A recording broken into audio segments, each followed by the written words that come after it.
No comments. No comments. అంతకంటే అంటే ప్రపంచం అలా ఉందండి ఇప్పుడు. అలా ఉంది. ఒక మనిషికి మధ్య ఏదో ఒక ఎంత విచిత్రమైన అనుబంధం అండి. మీరు నిజంగా ఏమీ ఆశించలేదు. ఎవరికైనా వండి పెట్టాలంటే ఇంకో కొంచెం తక్కువ వయసు వాళ్ళు దొరకరా చెప్పండి. నేను అది ఏదో ఒక ఆత్మీయత కలిగి కదా మీరు. ఆత్మీయతే అంతే. ఆ టైం ఆ పీరియడ్ ఆయనతో మేము గడపాలి అంతే. ఆయన క్లబ్కి వెళ్ళడం కూడా మానేశారు మేము పరిచయం అయిన తర్వాత. ఇంకెందుకు నా క్లబ్, హాయిగా ఇక్కడే కూర్చుందామనేవారు అక్కడ. బాగా ఆయనతోటి చాలా ఆ టైము మళ్ళీ తిరిగి రాదు. కానీ అందరినీ పోగొట్టుకున్నారనే బాధ అండి. నేను అందరూ వెళ్ళిపోయారు కదా. శరత్ బాబు గారు వెళ్ళిపోయారు, గుమ్మడి గారు. ఆ బంధం ఎలాంటి బంధం అని అడిగి కాదు, తండ్రి కూతుర్ల బంధం అవ్వచ్చు, గురు శిష్యుల బంధం అవ్వచ్చు. మీ ఆత్మకి బాగా అంటే ఒక విధమైన సొలేస్ ఇచ్చే వ్యక్తులందరూ దూరం అయ్యారు కదండి. వాళ్ళు దూరం అవుతుంటే భగవంతుడి దగ్గర అవుతున్నాడు. వాళ్ళు దూరం కాకుండా ఉంటే భగవంతుడిని పెద్ద పట్టించుకునేదాన్ని కాదేమో. వీళ్ళందరూ ఉన్నారు కదా నాకు అనేసి. ఏం జరిగినా మన మంచికి. ఇప్పుడు ఎలా మీ దైనందిన జీవితం ఎలా ఉంటుంది? సీరియల్స్ మానేశాను. సినిమాలా రావు పెద్దగా నాకు తెలిసి. ఎందుకు మానేశారు సీరియల్స్? వద్దనుకున్నాను. ప్రేమెంత మధురంలో ఒక బ్యాడ్ ఇన్సిడెంట్, గాయమైంది హృదయానికి. ఏమైంది? ఎవరో పేరు ఊరు లేని ఆర్టిస్టు ఒక అమ్మాయి ఎంటర్ అయింది ఒక 6 months బ్యాక్. నేను మానేసే ముందర 3 సంవత్సరాలు అంత చక్కగా బాండింగ్ తోటి నిజంగా తల్లి కొడుకుల్లాగానే నేను, శ్రీరామ్ కానీ అందులో చేసిన వాళ్ళందరూ కానీ అలాగే క్యారెక్టర్ పరంగా మేము యాక్ట్ చేయలేదు అసలు. జీవించాం మేము. గ్లిజరిన్ కూడా వేసుకునేవాళ్ళం కాదు ఏడుపు సీన్లు ఉంటే. ఆ అమ్మాయి వచ్చి కొంచెం యారగెన్స్ అంతా చూపించడము, మర్యాద లేకపోవడం సీనియర్స్కి. ఒక సీన్లో అయితే అయిందని అలాగే అడ్జస్ట్ అయిపోయి చేస్తున్నాను. మానేద్దామా అనుకుంటూ పోనీలే మంచి సీరియల్, మంచి పేరు వచ్చింది, శ్రీరామ్ మంచివాడు, అతన్ని చూసి చేయాలని అనుకున్నాను. ఒక టైంలో ఇంకా పీక్స్కి వెళ్ళిపోయింది ఆ అమ్మాయి బిహేవియర్. శ్రావణ శుక్రవారం నాడు పూజకి గాజులు లేకుండా కూర్చుంది మొండి చేతులతోటి. నేను ఒక పెద్ద సఫిస్టికేటెడ్ మదరు, అంత సాంప్రదాయాన్ని పాటించే మదరు, అత్తగారి పక్కనే కూర్చుని పూజ చేస్తూ ఉంటుంది. అప్పుడు నేను క్యారెక్టర్ పరంగా ఆలోచించి అత్తగారి స్థానంలో నేను ఇక్కడ ఉన్నాను కదమ్మా, నేను లేకపోతే నీ ఇష్టం వచ్చినట్టు చేసుకోవచ్చు, శ్రావణ శుక్రవారం పూజ ముత్తైదో గాజులు వేసుకుని చేయాలన్నానమ్మ. అటు నా చెయ్యి నా ఇష్టం, నువ్వెప్పుడు చెప్పడానికి అంది, వేసుకుని అంది. అంతలాగా ఎందుకు ఏమో తెలియదు. అది ఆరగెన్సీ అంతే. ఆ పిల్లకి సీనియారిటీ విలువ తెలియదు, క్యారెక్టర్ విలువ తెలియదు. ఎవరండి యాక్టర్? ఆఫ్ కోర్స్ చూసాను, నేను సీరియల్స్ చూడండి కాబట్టి ఇలా అడుగుతున్నాను. అమ్మాయి పేరు కూడా మర్చిపోయినాను, అసలు మైండ్లోనే లేదు అది. చేస్తూ తర్వాత అమ్మాయి September 3 జరిగింది ఇది లాస్ట్ ఇయర్. అక్కడి నుంచి శ్రీరామ్ బయటే ఉన్నాడు. నాన్న ఇలాగ జరిగింది, నాకు చేయబుద్ధి కావడలేదన్నాను. నీ ఇష్టం అమ్మ, నీకు ఇష్టం లేకపోతే మానే అన్నాడు. కారు ఇచ్చాడు, ఎక్కాను, వచ్చేసాను అంతే. అక్కడ బహుశా మీ ప్రయాణం అయిపోయిందేమో అంతే. ఇలా ఈ సంఘటన ద్వారా అలా కొంచెము అయిష్టంగానే చేస్తున్నాము, ఇష్టం లేకుండా. ఆ క్యారెక్టర్కి కూడా ఇంపార్టెన్స్ తగ్గడము, ఆ ఫీల్ కూడా రావడల్లా చేస్తుంటే. డైరెక్టర్ గారితో అనేదాన్ని, ఇంతకు ముందర ఫీల్తో చేసేవాళ్ళమండి, ఇప్పుడు రావడం లేదనేసి. డైరెక్టర్ మారిపోయాడు, వెంకట్ అని. అతను చాలా ఇష్టము, చాలా మంచి టెక్నీషియన్. ఆ యూనిట్ నుంచి బయటకు వచ్చారు, వేరే యూనిట్ ఎవరైనా ఆఫర్ చేస్తే ఎందుకు చేయకూడదు? వద్దనిపించిందమ్మా, ఇంకా అసలు నాకు సీరియల్స్ వద్దు. అంటే నేను ఆ గంగిరెద్దులాగా అలంకరించుకోవడము, రోజుకి అన్ని డ్రెస్ చేంజ్లు, పొద్దు నుంచి నైట్ వరకు టైం లేకుండా. 12 hours అండి కాల్ షీట్. పంపించరమ్మా. నేను తొందరగా వెళ్ళిపోతానంటే, అమ్మ సీనియర్వి నువ్వే వెళ్ళిపోతానంటే మిగతా వాళ్ళందరూ కూడా వెళ్ళిపోతారు. అందులో సీరియల్స్ లో బాగా పిండేస్తారు కదా. నరకం. ఎన్ని సీరియల్స్ చేశానో అన్ని సీరియల్స్ అన్నం పెట్టినాయి, కాదని లేదు. కానీ వద్దనిపించింది, ఇంకెవరికి పెట్టాలి, నేను వద్దు. మంచి సినిమాలు ఏమన్నా వస్తే చిన్న చితక సినిమాలు చేసుకుందాము, లేదా కృష్ణారామాని యాత్రలు చేద్దాము, ఉన్నది పెట్టుకొని ఉన్నంత వరకు. తర్వాత భగవంతుడు చూసుకుంటాడు అంతే. అక్క వీళ్ళందరూ టచ్లో ఉంటారా? ఎప్పుడు టచ్లో ఉంటారు. అబ్దికానికి, నాన్న అబ్దికానికి చెన్నై వెళుతూ ఉంటాము. 2 అన్నయ్యలు అక్కడే ఉన్నారు. అందరం కలివిడిగానే ఉంటాం. 3 అప్ప చెల్లెళ్ళు, 2 అన్నదమ్ములు. సరే, మీకు మీ ప్రయాణం ఇలా రాసుందని మీరు సరిపెట్టుకున్నారు, అది మీ గొప్పతనం అంతే. నా గొప్పతనం కాదు, నాకు దేవుడిచ్చిన వరం అది. నా గొప్పతనం ఏం లేదు. మరి ఇప్పుడు మీకు జీవితం గడవడానికి, యాత్రలు చేయడానికి, మనం శేష జీవితం గడపడానికి కంఫర్టబుల్గా ఫైనాన్షియల్గా? శేష జీవితం వరకు ఉందని నేను చెప్పలేను, ఇప్పటికీ ఉంది. ఈ ప్రేమెంత మధురం చేసిన దాని తాలూకా అది కొంచెం ఉంది. అది కూడా వెనక ముందు చూడకుండా ఖర్చు పెట్టుకుంటున్నాను యాత్రలకి, దానికి. శేష జీవితానికి ఎలా ఉంటుందో నాకు తెలియదు. ఆయన నిర్ణయిస్తాడు. ఆ నమ్మకం అయితే ఉంది. ఉంది. మీ దగ్గర అయితే మాస్టర్ కీ ఉంది అంతే కదా. ఇంకా ఇవన్నీ మాస్టర్కి లాకర్కి ఏం లేదు, కానీ మాస్టర్ కీ అంటే భగవంతుడే కదా. భగవంతుడే మాస్టర్ కీ కదండి మనందరికీ. ఆయన నడిపిస్తాడని నమ్మకం. అది ఆ నమ్మకమే. రేపేంటి అని అడుగుతారు, అది ఎప్పుడు ఆలోచించాలి రేపేంటి అనేది. అసలు పుట్టిన దగ్గర నుంచి అవగాహన లేదు, మధ్యలో సంపాదించడం మొదలుపెట్టిన దగ్గర నుంచి కూడా రేపు ఏంటి అనేది క్వశ్చన్ రాలేదమ్మా నాకు అసలు. 700 సినిమాలు అంటే బాధ ఎందుకు వేస్తుందంటేనండి, ఈ పబ్లిక్ ప్రొఫెషన్లో ఉన్న వాళ్ళందరికీ చాలా కష్టమైన జీవితం. మీకు ఎప్పుడు నిద్ర లేవాలి అనే చాయిస్ ఉండదు.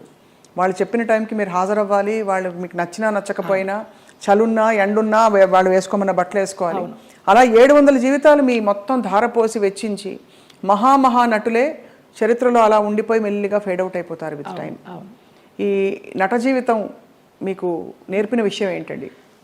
ఫేమ్ ఉంటేనే ఏదైనా జనాల్లో ఏదైనా, లేకపోతే ఉందా లేదా అనేది కూడా వాళ్ళకి తెలియదు. ఎందుకంటే పెద్ద పెద్ద నటులు కూడా చాలా కష్టాలు పడ్డారు. మీకు ఉన్న సంపద మీరు అన్నట్టుగా ఆధ్యాత్మికంగా మీరు మలుచుకుని ఒక గౌరవంతో ఆత్మాభిమానంతో కొనసాగిస్తున్నారు జయలలిత గారు. చాలా మనసుకి ముచ్చటగా ఎంత ఇన్స్పైరింగ్గా ఉందో చెప్పలేని మాటలు. మీకు చిన్న కోరిక ఉంది మాకు. చెప్పండి. మీరు ఒక చిన్న డాన్స్ చేస్తా.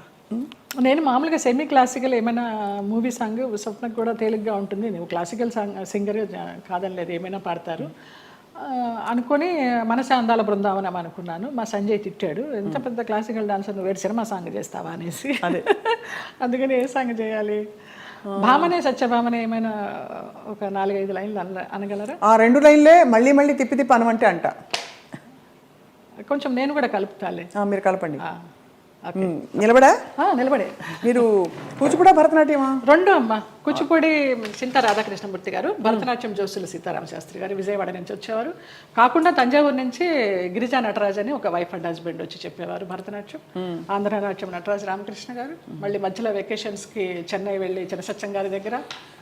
ఎప్పుడు అనిపించలేదు ఒక డాన్స్ స్కూల్ స్టార్ట్ చేద్దామని? లేదు, వేంప వేషాలు వేసేసరికి, అంటే డిగ్రీ అవుతూ ఇంకా డాన్స్ కంటిన్యూ చేద్దాం అనుకునే టైంలో నాన్న ఫీల్డ్కి తీసుకొచ్చేసారు. ఇంకా ఈ వేంప వేషాలు వేసినప్పుడు నన్ను అలాగే చూస్తారేమో, పేరెంట్స్ పిల్లల్ని పంపించడానికి భయపడతారేమో, ఇప్పుడు సినిమా సాంగ్స్ నేర్పుతుందా లేకపోతే క్లాసికల్ సాంగ్స్ నేర్పుతుందా అని ఏదన్నా అని నాకు నేనే డౌట్ పెట్టుకొని దాన్ని సమారంభించుకున్నాను.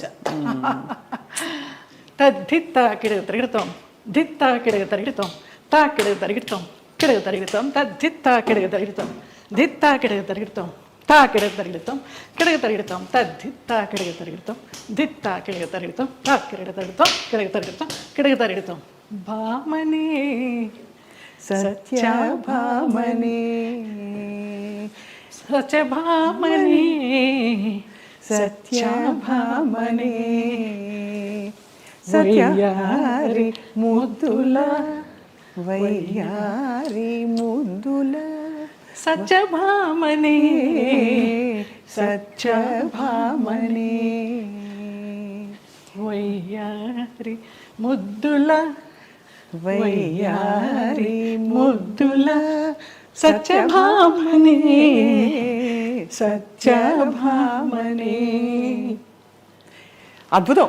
ఎక్కడ ఎంత గ్రేస్ఫుల్గా ఉంది అసలు. సంజయ్ గారు, ఇప్పుడు శోభన్ గారు అందరూ చేస్తున్నారు కదండి డాన్స్ పర్ఫార్మెన్సెస్, బ్యాలేస్. అంటే మీకు అఫ్కోర్స్ మీరు ఒక ఆధ్యాత్మిక లోకంలోకి వెళ్ళిపోయారు. ప్రాపంచికంగా లౌకికంగా మీకు కోరికలు లేవు, కానీ అలా చేస్తే ఎంత బాగుండు అని అనిపించే అంత అందంగా ఉంది మీ డాన్స్. శోభనాయుడు గారితో బ్యాలెన్స్ చేశానమ్మా. వెంకటేశ్వర కళ్యాణం, కృష్ణ పారిజాతం, ఆవిడన్నీ మేల్ క్యారెక్టర్స్ ఇచ్చేవారు. నేను అదంతా తీసేసిన తర్వాత జయలలిత నువ్వా వెంకటేశ్వర స్వామి వేసింది, కృష్ణుడికి వేసింది అనేసరికి నిరాశ వచ్చేసింది. అది అర్థమైంది. కానీ అన్ని ఆ పార్శ్వాలని మీరు చూశారు జీవితంలో. కంప్లీట్ లైఫ్ కష్టం చూసి ఉగాది పచ్చడిలాగా అన్నీ చూడకపోతే మనకి ఏం చూసాను జీవితం అని అనిపిస్తుంది కదా. అలా మీరు కష్టాలు చూశారు, అన్నీ చూసేసాం. సంతోషం చూసారా ఏదైనా టైంలో? సంతోషం అంటే ఈ యాత్రేనమ్మా. ఈ యాత్రలే అతి దుఃఖకరమైన సంఘటన, బాధాకరమైన సంఘటన, అతి సంతోషకరమైన సంఘటన అంటారు, కానీ అవి 2 లేవు నాకు. వయా మీడియాగానే వెళ్తూ వచ్చింది. ఈ ముక్తినాథ యాత్ర మాత్రం నాకు చాలా పీక్స్ అనమాట. ఇంకా సో ఫైనలీ మీకు మిగిలిన కోరిక, అంటే మిగిలిన కోరికను ఎందుకంటున్నారంటే మన జీవితానికి ఒక సంపూర్ణత్వం రావాలంటే ఏం కోరుకుంటున్నారు? ఇంకా మానస సరోవర్ వెళ్ళాలమ్మా. మానస సరోవర్ కానీ మా సాయిరామ్ గారు అది వేయనమ్మా చాలా కష్టం అంటున్నారు. ఎవరు తీసుకెళ్తారో తెలీదు. వెళ్ళాల్సి ఉంటే డెఫినెట్గా ఖచ్చితంగా అదే కానీ జరిగిపోతుంది. చాలా కోరిక వెళ్తే తిరిగి వస్తామా లేదా అనేది తర్వాత విషయం. అక్కడ దాకా వెళ్ళాలి, ఆ భూమి మీద అడుగు పెట్టాలని మాత్రం కోరిక, అదొకటే తీరని కోరిక. చాలా అద్భుతంగా ఉంది మీతో మాట్లాడడం. చాలా విషయాలు నేర్చుకున్నది ఏంటి అంటే సెల్ఫ్ యాక్సెప్టెన్స్ కంటే గొప్ప వరం లేదండి. ఓకే, అది మీకు వచ్చేసింది కాబట్టి మీరు ధన్యులు ఒకలాగా. ఈ కృష్ణుడి విగ్రహం నాకు నా ఫ్రెండ్ శ్రీనివాస్ అని ఆయన మ్యాంగ్లూర్ నుంచి తీసుకొచ్చి ఇప్పించారు. చాలా చాలా కళకళలాడుతుంది ఇలాగా. చాలా బరువు కూడా అది. అవునా? అక్కడ రమణాశ్రమంతో మీ అనుబంధం? అరుణాచలం వెళ్తూ ఉంటాము. ఒక శివరాత్రికి గిరి ప్రదక్షిణ చేశాను. ఆయన బుక్స్ చదువుతూ ఉంటాను, అట్లా కూర్చుని ఆయనతో మాట్లాడుకుంటూ ఉంటాను. ఆ ఫోటోగ్రాఫ్ వెనకాల ఇది నా పుట్టినరోజుకి మా డైరెక్టర్స్ అనిల్, రాము అని ఉన్నారు. రాము ఏమో అది ఇచ్చాడు లాస్ట్ ఇయర్ పుట్టినరోజుకి, అనిల్ ఇది ఇచ్చాడు. రుద్రంకోట అని ఒక మూవీ చేశాం కదా, ఆ పిల్లలు. రుద్రమకోట మొన్న లేటెస్ట్ మీది. అవును, అవును, చాలా పెద్ద ఒక పవర్ఫుల్ క్యారెక్టర్ కానీ సినిమా పవర్ఫుల్గా వెళ్ళలేదు, ఆడలేదు. ఓటీటీకి కూడా ఇంకా లేట్ అవుతూ ఉంది. మీరు చాలా చాలా వ్యక్తిగత విషయాలు కూడా ఇవాళ మాతో పంచుకుని చాలామందిని ఇన్స్పైర్ చేశారు జయలలిత గారు. థ్యాంక్స్ అమ్మా. మీకు ధన్యవాదాలు. అయ్యో మీకు కూడా. Always you will be in our hearts. God bless you. Thank you అండి. నమస్కారం.